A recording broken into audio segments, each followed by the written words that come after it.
Let's take a look at Oakfield Lakes right here in my hometown of Parrish, Florida, if you're looking for something, hello, from the mid 300s.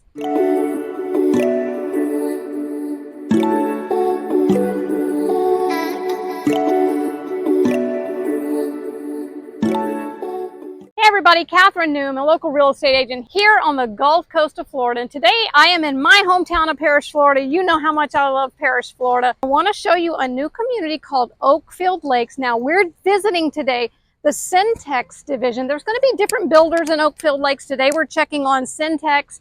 And of course, they're going to be building in two sections here, two subdivisions. This one is called Creekbridge. And before we do that, please make sure to like and subscribe to this YouTube channel so I can keep this great information coming at you. So today we're going to check out Creekbridge. These are the homes, predominantly two-story homes. In this section, there is one single level home that's going to be in this section. If you want single level, then we would take you to the Indigo Waters, and you can watch this video here that I made about Indigo Waters, also in Oakfield Lakes. So the homes here in Creekbridge are going to be on 45-foot wide lots. Again, mostly two stories. There's only one single level, and they are going to be amazing. Let's take a look. We are checking out the section that is going to be called Creekbridge by Centex Homes. Now, this particular home is going to be built in the subdivision of Creekbridge. This is their entry-level home, and of course, 4-bedroom, 3-bath, 2,203 square feet. That's a pretty good size two-story. Let's get in there.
homes pique your interest, I sure would love to chat with you. Give me a call. Love to share what your journey is and what might be bringing you to the Gulf Coast of Florida. And I'd love to be able to share with you what the floor plans are here, maybe something that fits your needs. Again, if you are a first-time home buyer, this is a great opportunity for you. If you are an investor, they're going to allow some of the investment homes here as well if you want to look for something to rent out. Or maybe you are a snowbird and you want to have a little bit of a vacation home, but you also want some community amenities. Well, Oakfield Lakes is going to have it. So thanks for tuning in today. If you have any questions, give me a ring.